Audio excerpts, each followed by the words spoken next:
How to turn on subtitles on Hulu. Hi everyone, in this video I'll be showing you the ways to turn on subtitle on Hulu. So in order to turn on subtitle on Hulu, all you have to do is watch this video till the end and follow the instruction as guided. So first of all, you need to go ahead and log in into your Hulu app, and when you're logged into your account, then select the episode that you wish to watch. When you're on the home page or when you load the following series or website or an episode, it's gonna look something like this. So when you are on this page, click the gear icon from the bottom right hand side corner of your screen.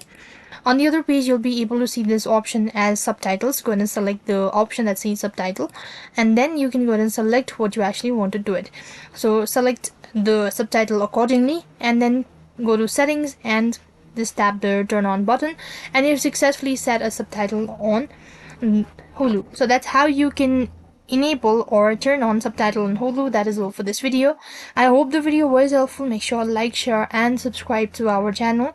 Thank you for watching. See you in the next video.